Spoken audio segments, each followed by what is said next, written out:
peuple congolais avec un kabambote na bino esika bozwami to bimi lisusu po to lobi mikolo pe na guerre médiatique to kotike la mutu tenté. Donc tous les médiocres ba les na ba TV pour pas le n'importe quoi to kotike la bango tenté. Donc on doit prendre de la place. Donc j'en appelle à tous les vidéomans de la résistance, prenez de la place pour parler, sensibiliser, réveiller pour 2020 année de délivrance pour la Congo. Je vais faire cette vidéo pour parler du discours de la conférence de presse de Mfumupa Adolphe Muzitu, mon premier Losako.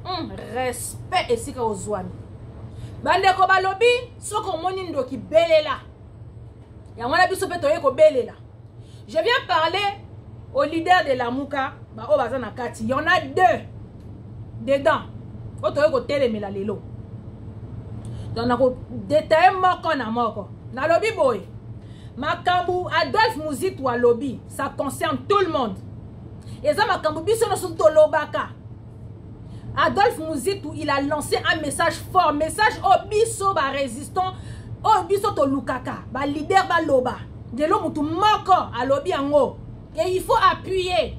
Mais tout le monde qu'il y a deux démons dans la coordination la Mouka, dans le groupe la Mouka, il y en a deux baza démons bazo servir d'intérêt na bango, bazo bima popa lo baba n'importe quoi. Toye ko télé la bino. Jean-Pierre Bemba le chairman Igwe. Papa, yo 10 ans yo sala na CPI yo to moni ko kité.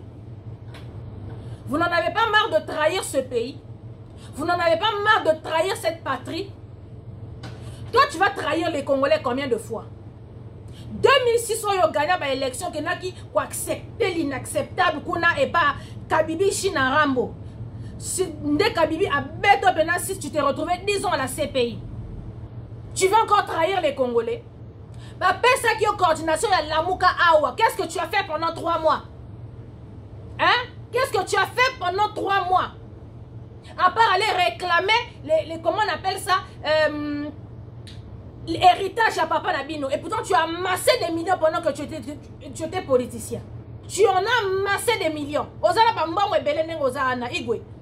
Jean-Pierre Bemba, tu as de l'argent. Mais pendant 3 mois de coordination, on a besoin de vous. Ok, na Congo, on a Hollandais là, héritage à Papa Nabino. Ozanga son. Tu es parti te marier avec ta femme, il n'y a pas de problème parce qu'elle t'a attendu pendant 10 ans. La moindre des choses, c'est fallait. Ok, le bal à moi là-bas. Au bal yépé. Ok, c'est bien. Et là, on est le salaire qui n'a pas préparé 2023. Au moment où on a Mamouka, fini, tu ne peux plus jamais te présenter au Congo. Pose un dossier solide dans ces pays. Donc, plus jamais, il y aura un Jean-Pierre Bemba à la tête de ce pays. C'est fini. Tout ça parce que tu as voulu défier le peuple de Dieu. Nous avons appelé sur punition et correction. Tu nous as trahis en 2006 en acceptant l'inacceptable. Tu t'es retrouvé à la CPI. On t'a soutenu. Obimi, Oyepe, et tout. Kabila dit embargo, moyen on s'est présenté parce que tu avais un dossier à la CPI. Zala Kimia continue dans l'idée de le peuple d'abord, vérité des yeux. Yo pendant que Bandeko Basali coordination la Mouka vous allez ensemble, ils ont préparé 2023 pour le ventre d'abord. Tu as oublié la population. Pour Sangana Kibo Bimsal, leader Moko. Comme on est Martin Fayou m'a dit, mon président. Mais yo t'es pendant les 3 mois là en train de battre ta campagne. Au moins, Mamouka. Fini, tu ne veux plus jamais te présenter. Donc Jean-Pierre Bemba, il va 10 ans que tu as passé à la CPI. Quand moi, liberté, non, je suis au Lingangoté. Dans ton 2020, ton son en Congo, ton son pote, ton son yoka, on ligue ton fou une deuxième fois. On considère sa vie non moubimana na CPI. Mbalo lien à Roseloté. Attaque ou to balier. Yambalo pendant 10 ans, Liliane ne va pas t'attendre. Pour Basaka, on a un master, on va t'aller la Liliane. Yambalo, je pense qu'elle ne va pas t'attendre. Mouzito a lancé un message fort. Bobimi, le roi Banzoï, a protégé vos intérêts. Donc, Jean-Pierre Bemba, tu n'as rien foutu pendant les 3 mois de la coordination de la Mouka. Tu ne pourras plus jamais te présenter comme président de la République du Congo. Comme ça, la jalousie, ceux qui peuvent encore se présenter comme président de la République. Comme ça, la jalousie. Donc, si vraiment tu es pour le peuple, vous devez soutenir ce que Adolphe Muzitu a dit. Soriano, yo, on croit qu'occupé ma Israël. Po yo zalaka Yuda, t'es un juif, faut que occuper makambu, ya Israël Palestine te. Wana ba rando kuna to Gambia to pe Zambie, tu peux pas t'occuper. Ton problème il est où? Yo si ko zongi sa ba nyongo wana ba ode fa mafia. Des comptes qui ont été gelés, oh bah gelé qui ba compte ngana bima na réveillé yo. Au Kosarabat, je suis riche, tu vis sur hypothèque. Tu vis sur hypothèque. Bah mbongo wana tira la histoire. Tu es rentré au Congo, tu as fait profil bas. Pour yo ozana ba compte à rona batwa ba mafia wana fo zongi sa ba mbongo na bango oyo defaka wana ya ba uranium au kanela ki bango soki ba loba ni so lakela bango so peni nango. O laka batu ba mbongo ba uranium na ba minerai. Et yindela yo tangu Kabila a créé là un problème, tu t'es retrouvé en exil dans moyen au satisfaire au rembourser ba mbongo wana ba minerai wana eza quitté. Au zongi na Congo wana t'es en train de faire profil bas, tu joues le petit comme un petit chat pour oyebi que non ozana ba problème faut zongi sa ba mbongo. Aussi si ozongi sa ba mbongo mafia. Hein? Est-ce que aussi si ozonga t'as rendu l'argent que tu dois? Voilà. Tika les Congolais tranquilles, ok? Yo le commerçant, règle ton problème des commerçants. On t'a dit laisse la politique aux politiciens. Toi t'es un commerçant, continue à faire ton commerce. Tika makama politique. Keba Soyano. Oyoki Keba.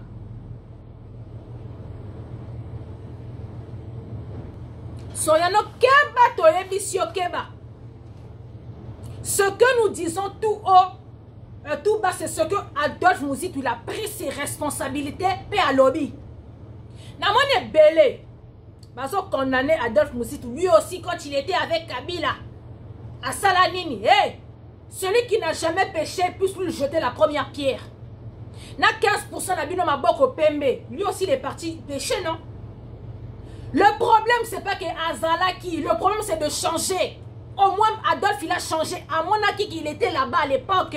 À Salimabé, il décide de se racheter. C'est ce qu'il faut prendre, Bandoki. L'important, c'est qu'il change.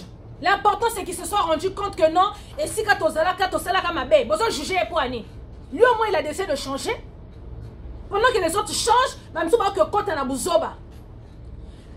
Peuple congolais, na EBC Bino, je viens appuyer Pena Makambu, mon premier Adolphe Mouzitou, respect à lobby.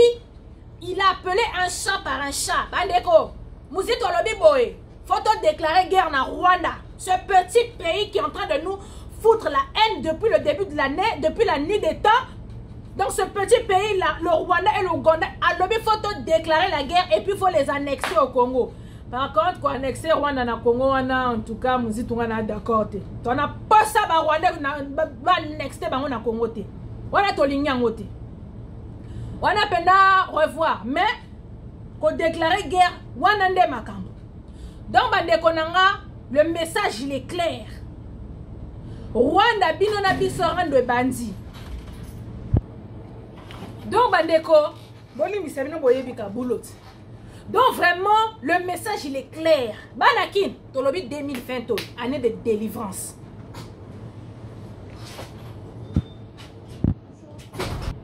Donc vraiment, nous ceci l'Obami. On a appelé un chat par un chat. Faut te déclarer guerre na Rwanda. Si quand je voulais parler aux talibans, bah talibans, bino tolobi mutu amboa na bino wana penande makambo bino problème na bino ezani. Bah talibans va prendre na bino ezani. C'est quoi que vous ne comprenez pas en fait? Bon, et puis que tous les gens qui ont fait médecine là, qui ont fait des recherches et tout, bah ça la bino ba kisi mikolo yo. Pour cerveau en place. Comme Mouzitou il a dit déclarer la guerre au Rwanda, Boyoki a déclaré guerre à Bataliban. À quel moment Boyoki a déclaré guerre à Bataliban pour au fond la bambanga na bino brosakate pour le bagé non il s'attaque à nous. Bon ma bombe en fait bino ba ba problème à kasi tomoni hein. Attaque tout mboa, il réfléchit. Oya bino ezali suto yebite quoi. À quel moment vous expliquer son nan pour comprendre? Na moment nini bino boyoki ke Adolphe Mouzitou quand il a dit dans ça dit que bino boba rwandais. Dans ça dit que bino boba rwandais. Est-ce que boyebi que si ka président na bino 15% azoluka échappatoire pour abima. Boyebi yango. Au contraire, le mot d'ordre au lobby, ah ouais, tout bisognon, surtout faut te téléména makamba rwandais, oh, pour tout ça la guerre. Ouais, éviter que les échappatoires pour la presse, ouais, éviter que tu as sauvé le président Nabino sans le savoir. Ouais, bien voté. Pour ainsi qu'Azawana Azana Singana Kingo Ao, parce que Félix, il a mis sa famille en jeu, il a mis sa vie en jeu. Donc, c'est-à-dire que lui, il y a un échappatoire. Bon, moi, Jean-Marc Kabounda Makamokena Oloba na Kassai, Jean-Marc Kabounda, lors de son déplacement au Kassai, à qui on y a na Kassai? Bon, benga na Bapaya wana bazaba nani? Baswahili, Rwandais, bazaba nani? Bapaya oh Jean-Marc Kabounda à lobby, lelo na MC Bino za ko yinda chez les talibans FCC cash en tout cas libala na bango bana eza mikakatano. Bon, PPRDP abimisi bakulu na nae po ba répondre Jean-Marc Kabounda. Jean-Marc Kabounda yo bapaya wana lobaki wana bazaba nani? Pundaman, voilà ce que donne le pouvoir. Quand nous on a la rage, tous on bateau benga na bapaya. Bobano sekat. Jean-Marc Kabounda, depuis qu'il est revenu du Rwanda, Makambuba Sala qui est kuna ya pauvre père et Pessier ba hémorroïde et Pessier Kanana révolte. Depuis que Jean-Marc Kabounda est revenu du Rwanda, il a changé. A comme il a kanda ba Rwanda ko sakanate, oh là pas Jean-Marc Kabounda. Oh là pas. Oh ba Sala qui ont kié. Je viens souhaiter mes condoléances à toute la famille de Jean-Marc Kabounda. Oh yo bazo bomo kalate. Il y aura des retours. Ba Rwanda ba lobi boye. Bah ici Félix, Jean-Marc Kabounda lobby, ça veut dire qu'il a défié l'autorité à Félix. Donc il faut renvoyer Jean-Marc Kabounda. Donc c'est soit c'est Félix qui dit Jean-Marc Kabounda ou Jean-Marc Kabounda il a un adversaire il y a Félix. Donc bah ça pour ça que bah yoka que non Félix il a mis en tout en œuvre pour na Jean-Marc Kabounda. Jean-Marc Kabounda yo. Je souhaite mes condoléances à toute ta famille. Même si je voulais que ce soit Bisoba Congolais Penda, Toto Salaire au fait, mais c'est les Rwandais qui vont se charger de toi. Je viens souhaiter toutes mes condoléances à toute ta famille pour Koufa Kalate. Ba Rwandais Bazo Bomayo. Si on ne te destitue pas de ta place, de ton poste, Ba Rwandais Bazo Bomayo. Au moins, les rages, Biso Tozalaranango contre les Rwandais. Yotango Yokika pouvoir. Voilà ce que donne le pouvoir à Pundamane. Au bossani ba Congolais, au bossani pasi. Les locaux na kanda ba Rwanda ko sakana te bande ko na FC Bino Jean-Marc Kabounda mikolo ko na kanda ba Rwanda ko lia bango vivant. Po makambu ba sala ki na kingaka ti nano amona ngote banda botama. Et pesa y révolte. Oh là pa Jean-Marc Kabounda. Oh là pa Jean-Marc Kabounda. Tu as vu que l'argent ne fait pas le bonheur, hein? Au Moniango. Vont mettre les Rwandais, vous t'ont montré par A plus B que c'est eux qui ont le pouvoir. Les locaux comme na Kanda, ok, na Kassai. Oh, ça va Kassai, va benga na bapaya. Bapaya, oh yo loba ki wana. Foye bi ça va Rwandais, pas ça va nani. Pour bino bo loba ramakabu woko kakate. C'est comme ton 15%, yeso rabandi loba makambu. So beaucoup tani fara na ba Rwandais, bo changer ma loba. En fait, c'était pas à vous qu'on parlait, to ba lobeta ma solo pas ba Congolais. Donc yo pe bapaya, oh yo lobi ba ça va nani. Ba Rwandais. Oh garçon wana ya Rwandais wana aleka ki aloba ki ke bino peuple du Kassai boza moitié Rwandais. Donc il y a beaucoup de Rwandais au Kassai. Donc les Rwandais donc Kabila atindi ba kuluna na ba répondre Jean-Marc Kabounda lobi yotango lobaka boye. Ba memi yo na Rwanda ba expliquer makambo comme tu veux pas écouter ya mbalo il y aura des retours. Donc je souhaite mes condoléances à toute la famille Kabounda pour Kabounda Zo Koufa. C'est bien fait pour toi Jean-Marc Kabounda. Trahir le pays. Tu nous as trahis et bien voilà les restes comme na kanda ba Rwanda te kozana kanda ba Rwanda te dil de makam. Dil de makambu. Donc donc comme je suis en train de dire, je viens répéter encore aux talibans. En quoi ça vous concerne le fait que makambu muzito alobi? Ça vous concerne en quoi? Et talibino na nini? Boza ba Rwandais pour boyo défendre. Boza ba Rwandais. Bon pesa biso merci biso tozo telema tozo to papa kalate o to yinde sana Congo. Bon pesa biso de merci. Bon eza échappatoire ya président na bino 15% mabundi. Eza échappatoire na ye. Pour y moka lukaka ba stratégie. Bon aujourd'hui si Jean-Marc Kabounda se permet d'aller dire au Kassai bo benga na ba paya. Ça veut dire que Félix il est au courant. Pour Félix Alingi qui est na Congo, on a pas échappatoire. Mais Félix, attaque ou tu vois ici. Toi, tu as des. Il y en a bis, il y a ton tico boété. Pour 2020, tu as quitté. Tu as boto la mboka, on a beaucoup de gens qui les canaux. Pour on sait de quoi on parle. Tu as assurance. Bon, remarquez, tu as assurance, tu as nango. Bon, comprendre l'assurance, tu as nango. Tant que tu as 2020. Bah, on va mettre ma sola 2023. On a bien vous êtes petit dans la tête. Tant que tu as mettre ma sola 2023, tu as ma cam tozolo. Tu as assurance, ma casse. Donc, faut pas banga. Ce que yo Félix, yo quand ça que non attaque de boyindi ici, mais vous tous ça va vous attaquer. Jean-Marc Kaboun, ce sont les Rwandais qui vont régler leurs problèmes. Félix, toi je te laisse au Congo. Les gars poti que nga Kabila, Kabila pena yo na revendre pena na tolo, na ro piccolo bambuma mi so na minene no zalaka na ona mbeli. Bino to kokuma bino na CPIT.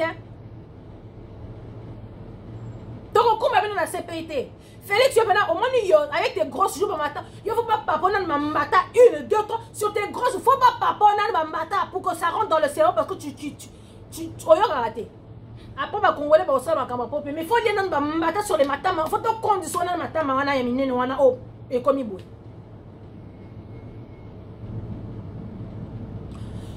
Donc, comme je viens encore le répéter, Bande Konanga, Mouzitou, il a appelé les choses clairement. Alobi, donc déclarer guerre na Rwanda. Pour bande konangai, le Congolais belé va comprendre na bango makamba parabole te. Comme mon président Martin Fayulu m'a dit, lui comme il a benga ya lo ba parabole est belé. Combien de fois il a dit au Kinois que non, bota là exemple il y a Algérie. Et belé tamsou ba na bango makamba le en Algérie pété. Pour belé pe basa na bango informé te belé bana et belé basa na ba TV na bana côté. Et belé basa na ba téléphone te ba internet et tout internet na etam so que linga chéri na ya poto pour batine la ba code. A que landa makamba Algérie na ndenge ni.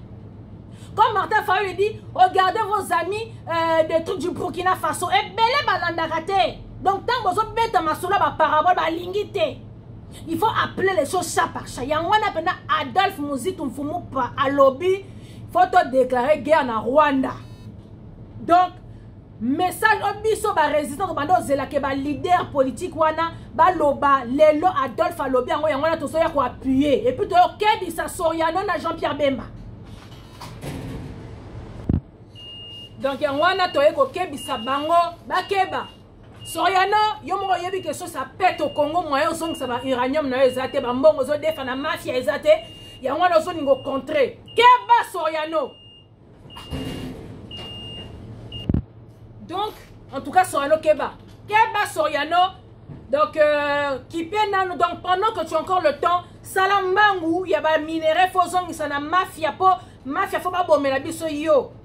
Soriano, faut pas bomber la biso yo. Igwe, le Sherman, Botika, Muzitu Aloba. Bon, qu'il y a quoi appuyer, vous l'appuyez ensemble, to bengana ba Rwanda, faut tout ça, un petit pays comme le Rwanda, bah comment vous martyriser biso nandeni. La guerre est déclarée. Donc voilà, la guerre est déclarée. Bande konanga yolimbi sabino mon boyebi de que des fois je coupe, je perds le fil pour boyebi makamongo. Donc vraiment, bandeko peuple congolais, ba lobi message c'est clair. To expliquer bien le sou na ndenge msouté. Ma falo bana ba parabole. Muzitu alobi mot par mot, chat par chat. Alobi na minute rando biso na ba Rwandais. Au moni Rwandais so ko kate kingo au quartier kingo. Na minute bango ba bomi biso pendant des mois, des années, toloba le côté mbalo tolobi 2020. Bandeko, tant toloba 2020 to yebi makambu to zoloba. To yebi. Yangona ba komi ko banga. Ko na ba intérêt na bango. Bemba ana ba intérêt na ena ba Rwandais. Yangona ba so ningo soutenir Adolphe T. Mafa kangama na Adolphe Muzitu. Peuple présent à Simanabino. Donc quand Adolphe c'est à lobby déjà, il a ouvert les hostilités. Donc là, c'est bon. Makambubiso résistance au Bando Zela, un des leaders à Lobango et c'est à lobby. Ma Rwanda peut m'avoir dit que la minute où on a koyinda, si quand tout le monde a battu, traître moko boy, ba yobi ma papa yo loba n'importe quoi pour perturber la population. Population est en nzala bo mon angote, bo la ndela ka ba intérêt na bino. Donc il n'y a que vos intérêts qui comptent. Donc, Muzitu, il est par ça qui n'a Kabila. Que celui qui n'a jamais péché lui lance la première pierre. On est ça le passé, naïe. Si quoi va bando loba à l'époque, Mozitu. Baki okota kuna. Kokende liboso eza kokoma te. Mieux vaut la fin d'une chose que son commencement. Adolphe Azaki Moutaba Kabila kuna, premier ministre à Kabila. Amoni kuna eza bien te alongwe na ye, il a rejoint le peuple et il est en train de travailler pour le peuple. Ma belle Zad. L'essentiel c'est qu'au moins il s'est rendu compte, il a eu conscience, n'est-ce pas? Ce que Félix ici là, le ventre, le peuple d'abord, Bino IDPS, parti Koufi. Bako ça l'alliance nanine. Ce que UDPS et Koufi. Je préfère encore Adolphe Mozitu qui était là-bas qui a dit que non, il s'est rendu compte que non, et ça m'a bé, les lois de la peuple. Que l'UDPS, il y a 15%, le peuple d'abord, à la fin, ils ont perdu. Donc, c'est-à-dire que 37 ans de lutte, et là, on est les âmes. Et là, on est les âmes. Je préfère Adolphe Mozitu. Comme on dit, mieux vaut la fin d'une chose que son commencement. UDPS, le peuple d'abord. UDPS a trahi Congo Moubimba. Donc 37 ans à Bango, il y a lutte et Ken Amaï. Donc nous surtout Basala et Ken Amaï. Donc à quoi bon avoir lutté pendant 37 ans si à la fin vous perdre? Mais Adolphe Mozitu, qui était avec les ennemis, il a lâché les ennemis pour lobby que non, le Congo congolais. A je préfère Adolphe Mozitu. Donc, lui aussi à l'époque, il a changé. Il y a bien, il y a un besoin. Il y a un peuple congolais, on va rien lâcher. Guerre médiatique. Bon, puis ma loba.